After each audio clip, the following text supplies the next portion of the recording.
আসসালামু আলাইকুম, hi friends. আজ আপনাদের সাথে খুবই সহজ আর সুস্বাদু মগজ ভুনার রেসিপি শেয়ার করব। মগজ ভুনা কম বেশি আমরা সবাই খুবই পছন্দ করি। যেহেতু সামনে আসছে কোরবানির ঈদ, খুব সহজে আপনারা যেন আমার রেসিপিটা দেখে বানিয়ে নিতে পারেন। তাই নতুন রাঁধুনিদের জন্য নিয়ে আসছি মগজ ভুনা। আশা করি আমার আজকের রেসিপি আপনাদের ভালো লাগবে। আর এর সাথে মগজ পরিষ্কার করার আসল পদ্ধতিটাও দেখিয়ে দেব। মগজ ভুনা করার জন্য এখানে নিয়েছি দুটা গরুর মগজ। গরু বা খাসির মগজ দিয়ে ভুনাটা করতে পারবেন। 30 মিনিট পানিতে ভিজিয়ে অনেকটাই আমি পরিষ্কার করে নিয়েছি। তো আরো কিছুটা আছে, আমি আপনাদের সাথে শেয়ার করতেছি কিভাবে আপনারা মগজটা পরিষ্কার করবেন।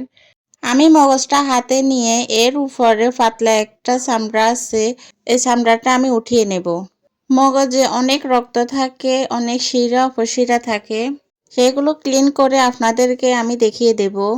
এর মাঝে মাঝে দেখবেন রগ দেখা যায়, এই রগ ধরে টেনে বের করে নেবেন। তো আমি কিভাবে পরিষ্কার করতেছি আপনারা দেখে বুঝে নেবেন। তো এভাবে করে সবগুলো পরিষ্কার করে নেব। মগজ ছোট করে কাটার পর আর ধোয়া যাবে না, তাই এরকম আস্ত অবস্থায় নর্মাল পানি দিয়ে 2 থেকে 3 বার ভালো করে পরিষ্কার করে ধুয়ে নেব। অফ ক্যামেরায় ছোট ছোট পিস করে কেটে নিয়েছি। এভাবে ছোট করে পিস করে কেটে নিলে মগজটা সিদ্ধ হয়ে মিশে যাবে না, একটু আস্ত আস্ত থাকবে। আবার খুব বেশি বড় করে কাটলে মগজটা খেতে ভালো লাগবে না। তো এখন মগজ ভুনা করে নেব। 1 কাপের থেকে কম তেল দিয়ে দিচ্ছি। তেল গরম হয়ে গেছে, এখন দিয়ে দিচ্ছি 1 চা চামচ শাহি জিরা। এর সাথে দিচ্ছি 5-6টা সবুজ এলাচ, 2 টুকরো দারচিনি, 2টা তেজপাতা মাঝখান দিয়ে চিড়ে নিয়েছি, 6-7টা লবঙ্গ, 7-8টা কালো গোলমরিচ। সব গরম মশলা দিয়েছি, এখন হালকা একটু ভেজে নেব।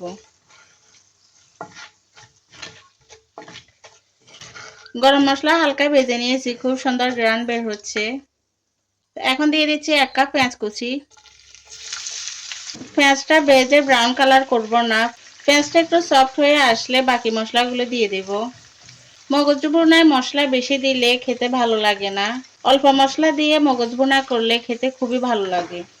বেশি মশলা দিয়ে করলে মগজ ভুনাটা বেশি মাখা মাখা হয়ে যায়, তখন আর খেতে ভালো লাগে না। 1 টেবিল চামচ দিয়ে দিচ্ছি রসুন পেস্ট, 1 চা চামচ দিয়ে দিচ্ছি আদা পেস্ট। পেঁয়াজের সাথে আদা রসুন ভেজে নেব, যেন আদা রসুনের কাঁচা গন্ধটা চলে যায়।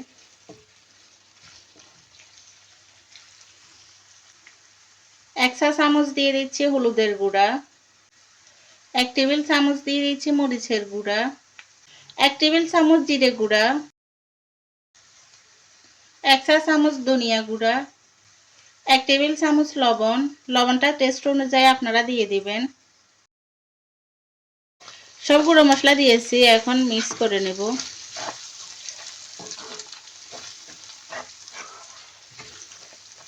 চুলার জালটা মিডিয়াম টু লোতে রেখে ভাজতেছি, যেন মশলাটা না পুড়ে যায়। মশলাটা যেন না পুড়ে যায় তাই 1/2 কাপ দিয়ে দিচ্ছি গরম পানি।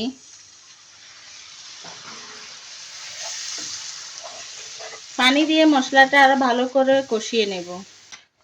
মশলা যত ভালো করে ভেজে নেব, মগজ ভুনা তত বেশি মজা হবে।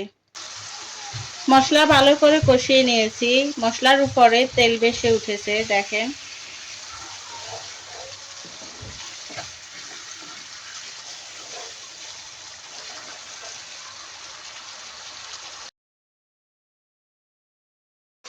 এখন দিয়ে দেব মগজ।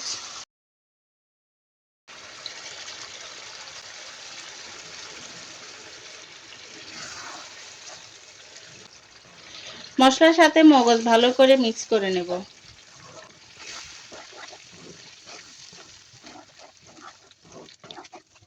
ভালো করে মিক্স করে নিয়েছি, ঢাকনা ছাড়া মগজ কষিয়ে নেব। খুব বেশি নাড়াচাড়া করলে মগজ ভেঙে যাবে, আলতো হাতে মগজ নেড়ে কষিয়ে নেব। কিছুক্ষণ পর পর নেড়ে দিতে হবে, যেন নিচে না বেজে যায়। মাঝে মাঝে 2-3 বার নেড়ে দিয়েছি। মগজ ভালো করে কষিয়ে নিয়েছি, এখন গরম পানি দিয়ে দেব। গরম পানি দিয়ে দিচ্ছি 1 কাপ।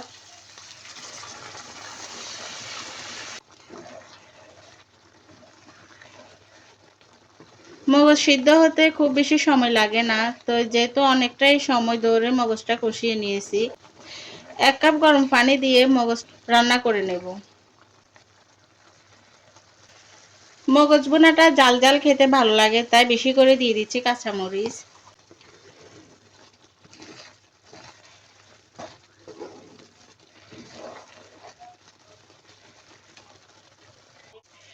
ঢাকনা দিয়ে ঢেকে মগজ রান্না করে নেব।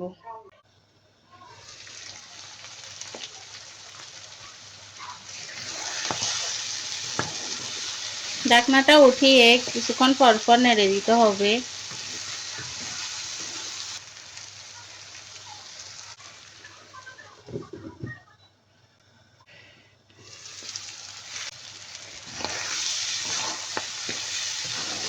মগজ অনেকটাই বুনা বুনা হয়ে গেছে, তবে আরো বুনা করব। মগজে যেন কোনো জল না থাকে, একদম বুনা বুনা করে নেব। এভাবে করে বুনা করে গরম ভাত, রুটি সবকিছুর সাথে খেতে খুবই ভালো লাগে। এখন চুলার আঁচটা লোতে করে দেব। চুলার আঁচটা লোতে করে মগজটা বুনা করব, আর ঢাকনা দেব না। বুনা করতে করতে অনেকটাই মগজ ভেঙে ছোট ছোট হয়ে যাবে, একেবারে মিশে যাবে না, কিছুটা আস্ত থাকবে আর কিছুটা ভেঙে যাবে। মগজটা যত বুনা করবেন ততই খেতে ভালো লাগবে, আর খুব সুন্দর গ্রান বের হচ্ছে। মগজটা বুনা হতে হতে কি যে গ্রান বের হচ্ছে, শুধু আমিই পাচ্ছি। আপনারা এভাবে করে দেখবেন, তাহলে বুঝবেন যে মগজ ভুনাটা খেতে কত বেশি মজা। মগজ ভুনা খুবই মজা হয় এভাবে ভুনা করলে। বেশি মশলা দিলে এটা একদম থকথকা হয়ে যাবে, খেতে ভালো লাগবে না। মগজটা একদম বুনা বুনা হয়ে গেছে, আর একটুও পানি নেই। তা এখন দিয়ে দেব বেশি করে ধনেপাতা কুচি। ধনেপাতা কুচি দিয়ে মিক্স করে চুলাটা বন্ধ করে দেব। ধনেপাতা দিয়ে মিক্স করে নিয়েছি। এক্সট্রা কোনো তেল থাকবে না, একদম গায়ে গায়ে হবে,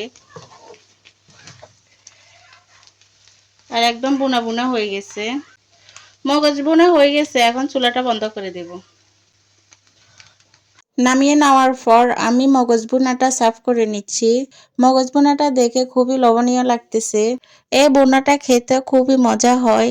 সাদা ভাত, পোলাও বা রুটি, পরোটা যে কোনো কিছুর সাথে খেতে খুবই ভালো লাগে। আজকের ভিডিওতে চেষ্টা করেছি রান্নাটা খুবই সহজভাবে করে দেখাতে, যেহেতু আসছে সামনে কোরবানির ঈদ, যেন আপনারা দেখে খুব সহজে বানিয়ে নিতে পারেন। এরকম আরও সহজ সহজ রান্নার রেসিপি দেখার জন্য আমার চ্যানেলের সাথেই থাকবেন। নতুন আরেকটা ভিডিও নিয়ে আপনাদের মাঝে হাজির হব। আজ এ পর্যন্ত। আল্লাহ হাফেজ। আসসালামু আলাইকুম।